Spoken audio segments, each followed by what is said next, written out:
journey to where I'm going is steady and still silent.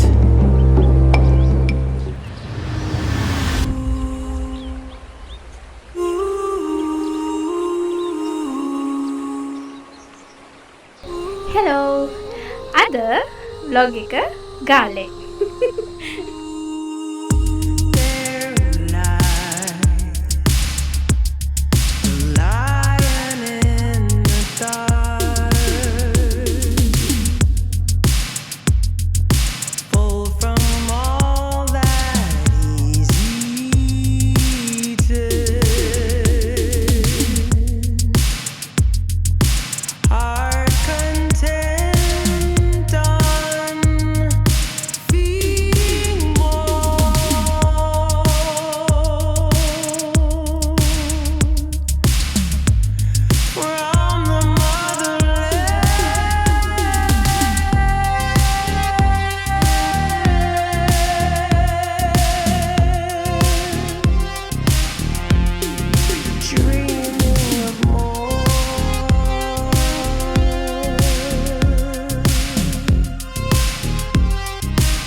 මාත් එක්ක රෝන්දයක් යන්න ආස නැද්ද? යන කට්ටිය මේ බස් එකට නගින්න. ඩියස්කල් සබ්ස්ක්‍රයිබ් කරන්න.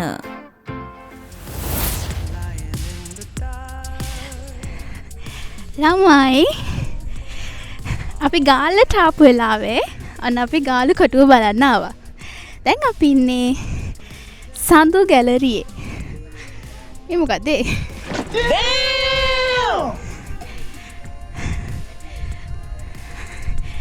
හරි. මුලින්ම කියන්න ඕනේ මේ ගැන මම ලොකුවට දන්නේ නැහැ. හැබැයි අපි මුලින්ම නිකන් හොය යමු කොහොමද කියලා. මම ෆස්ට් ටයිම් තමයි මෙතනට ආවේ. මාර ලස්සනයිනේ.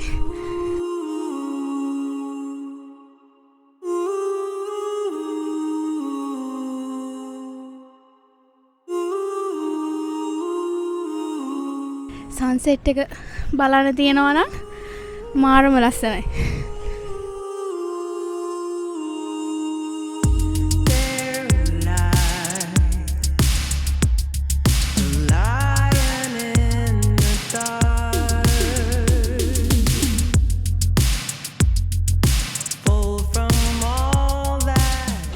අද මොකක් හරි අවුරුදු උත්සවයක්ද?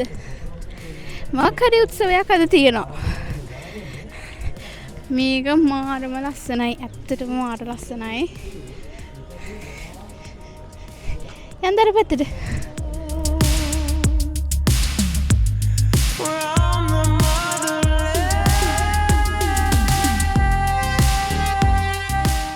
ළමයි අපි මෙතන වොයිස් ටිකකුත් අරගෙන මම මෙතන දන්න දේවල් මට දැනෙන ෆීලින් එක ඔයගොල්ලොත් එක්ක ෂෙයා කරගන්නම්. වැඩි විස්තර ගෙදර ගිහිල්ලා මම ඔයාලත් එක්ක වොයිස් ඕවර් එකක් දෙන්නම්.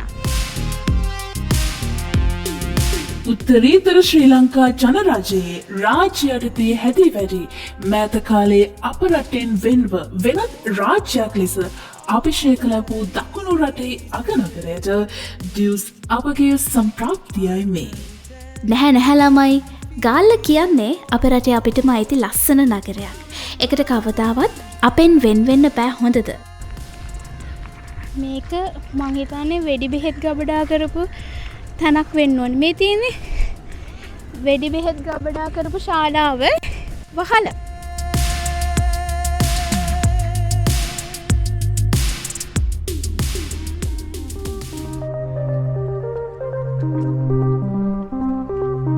මේ තියෙන්නේ වෙඩි බෙහෙත් ගබඩා කරපු ශාලාවේ වහල.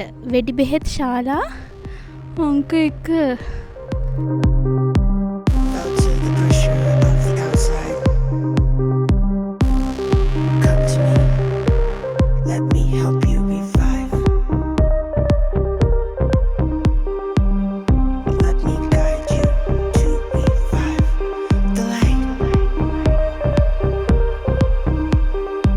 එන්න අපි යමු ඉස්සරහට.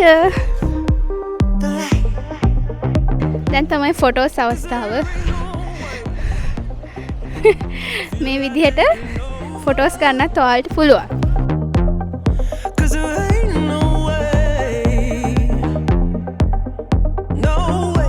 දැන් අපි ඉන්නේ ඊලෝස් යුද්ධට්ටාලයයි තාරකා යුද්ධට්ටාලයකවයි. ගාලකොටුවේ ඉතිහාසය ගත්තොත් මේ බලකොටුව මුලින්ම ඉදිකළ 1588 දී පෘතුගීසීන් විසින්. ඒත් ඊට පස්සේ 1640 දී නෙදර්ලන්ත ජාතික ලන්දේසීන් විසින් ඒ යටත් කරගෙන තියෙනවා. ඔවුන්ගේම විලාසිතාවට අනුව නවීකරණය කරලා තියෙනවා. ඊට පස්සේ 1796 දී බ්‍රිතාන්‍යයන්ට පාලනය අත්පත් වෙලා තියෙනවා. ළමයි එකපාරම ආව හින්දා ගොඩාක් දේවල් නම් දන්නේ නැහැ. හැබැයි ඔයාලත් එක්ක හැමදේම ෂෙයා කරගන්නවා කියලා නම් ෂුවර්. මූන් බැස්ටියන්, සන් බැස්ටියන් සහ ස්ටාර් බැස්ටියන් කියන්නේ ගාලු බලකොටුවේ ප්‍රධාන කොටස් තුනක්. මේ තුන තමයි මුළු බලකොටුවම ප්‍රධාන ආරක්ෂකයා වන්නේ. මේ වාගේ බිත්ති මත සිට ගුවන් ප්‍රහාර පවා දියත් කරන්න පුළුවන් වෙන විදිහට තමයි මේවා ඉදි කරලා තියෙන්නේ. ආයි පාරක් එන්න ඕනි කියලා හිතන කෙනෙක්ට මම නම් රෙකමන්ඩ් කරන්නේ හවස් වරුවක වගේ එන්න.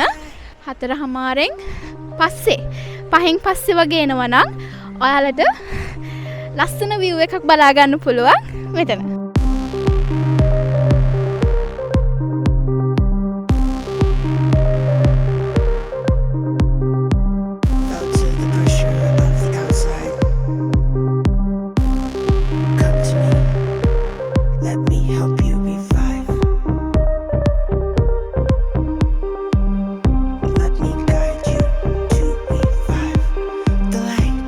මූන් බැස්ටියන් එහෙම නැත්නම් සඳ බලකොටුව. මේ ගාල්ල බලකොටුවේ පෘතුගීසීන් ඉදිකරපු මුල්ම බලකොටු කොටසක් ලෙස සැලකෙනවා. 1640 දී නෙදර්ලන්තයත් ඒ කියන්නේ ලන්දේසීන් විසින් මෙතන අල්ලාගෙන වඩාත් ශක්තිමත් ආරක්ෂක ස්ථානයක් ලෙස පුළුල් කරලා තියෙනවා. මෙතන view එක ගත්තොත් මූන් බැස්ටියන් එකෙන් නගරය සහ මුහුද දෙකම පැහැදිලිව පේනවා. ඉහළින් ගොඩනගා තිබුණ නිසා එය හමුදාවේ භාවිතයට ඉතාමත්ම උචිතයි. සන් බැස්ටියන් සූරිය බලකොටුව. මූන් බැස්ටියන්ට ආසන්නව පිහිටා තිබෙන සන් බැස්ටියන් එක ලන්දේසින්ගේ ආරක්ෂණ සැලසුමේ තවත් අත්‍යවශ්‍ය කොටසක්. මේද ආරක්ෂක කටයුතු සඳහා යොදාගෙන ඇති අතර එහි කාලතුවක්කු තැබීමට වඩාත් යෝග්‍ය බව පවසනවා. මෙහි සිට සාගරය, වරාය සහ නගරයේ පැත්තක් සම්පූර්ණයෙන්ම නිරීක්ෂණය කරන්න පුළුවන්. ස්ටාර් බැස්ටියන් එහෙම නැත්නම් තරු බලකොටුව. මේ ලන්දේසීන් බලධාරීන්ගේ නවීන ආරක්ෂණ ක්‍රමයට අනුව තවත් වැඩි දියුණු කරපු තැනක්. ස්ටාර් බැස්ටියන් එක ආකෘතිය අතිනුත් විශේෂ වන අතර එය ගාලු කොටුවෙහි දකුණු නැගෙනහිර පැත්තට වෙන්න පිහිටා තියෙනවා. ස්ටාර් බැස්ටියන් එකෙන් ගාල්ල වෙරළේ බහුතරයක් නිරීක්ෂණය කරන්න පුළුවන්. මෙහි සිට දිවයිනට පැමිණෙන ගුවන් හෝ නාවික ප්‍රහාර වැළැක්වීමට උචිත ලෙස ආරක්ෂාව සලසලා තියෙනවා.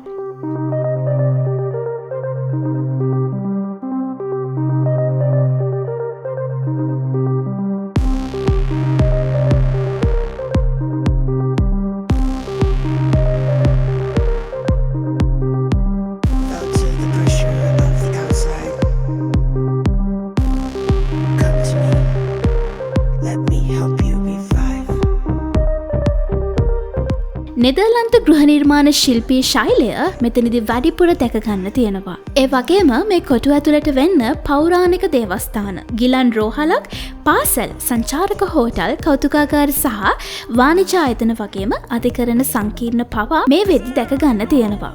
හැබැයි එතන තිබුණු පෞරාණික දේවල් වලට උපරිම සාධාරණයක් කරමින් තමයි ඒවත් දැනටත් ඉදි වෙලා තියෙන්නේ. මොකද ගාලු බලකොටුව කියන්නේ යුනෙස්කෝ ලෝක උරුමයක් වෙන නිසා. ඉහත කියපු තැන්වලට අමතරව මේ තැනුත් අපිට ගාලු බලකොටුවේ විශේෂ තැන් විදිහට බලාගන්න පුළුවන්. ඒ තමයි නෙදර්ලන්ත කඳවුර, ප්‍රදීපාගාරය, කොටුව බිත්තිය, නෙදර්ලන්ත මූලස්ථානය. සුවිශේෂීම දේ වෙන්නේ මේ ගොඩාක් තැන්වලට අපිට මේ කොටුවේ ගල් බැමි දිගේ මෙතන තියෙන සම්පූර්ණ අසිරිය විඳින ගමන් යන්න පුළුවන් වීමයි. මේ තැන තමයි මං අර කලින් ඔයාලට කිව්ව කාලතුවක්කු භාවිතා කරන්න නිර්මාණය කරපු තැනක්.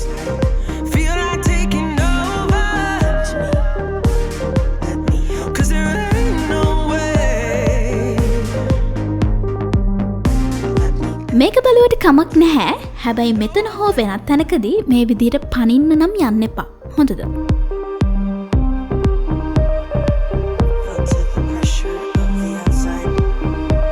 මෙතන මතකද බලන්න ඔයාලට? ගොඩක් අය දන්නවා ඇති මේ ළඟදී වයිරල් වුණ Clippenburg Restaurant and Cafe Courtyard. ඒ තැන තමයි මේ ඔයාලා උඩ ඉඳන් දකින්නේ. මෙතන විශේෂත්වය තමයි මේක තමයි ලංකාවේ මුල්ම වතාවට ලන්දේසි යුද කාමරයක ඉදුණ රෙස්ටොරන්ට් එක වෙන්නේ.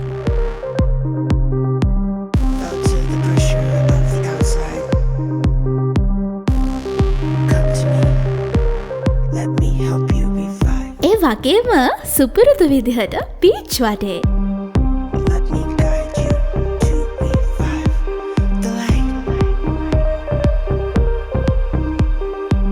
රෑට ලස්සන වෙන ලස්සන පාරවල් මේ හැම තැනම.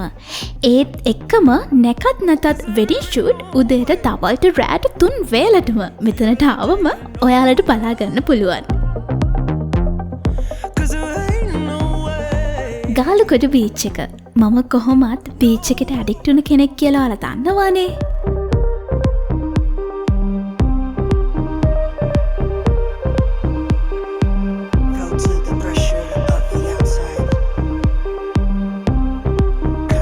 තව නිවාඩුව ගත කරන ෆොරිනර්ස්ලා වගේම නිදහසේ ඉන්න ලෝකස්ලා විතරක් නෙමෙයි, නිදහසේ ඉන්න ලව් බර්ඩ්ස්ලාත් හැම තැනම ඉන්නවා. ඒ වගේම ගේම්ස්.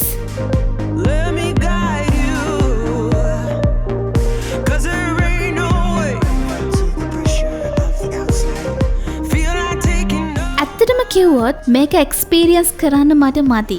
ඒ හින්දා මම ආයෙත් එනවා. එදාට හිතුනොත් විතරක් කැමරාව ගේන්න. එදාට එන්නෙම රෑ වඩුව ගත කරන්න. ඔයාලත් එන්න හොඳද? මම ජියුස්.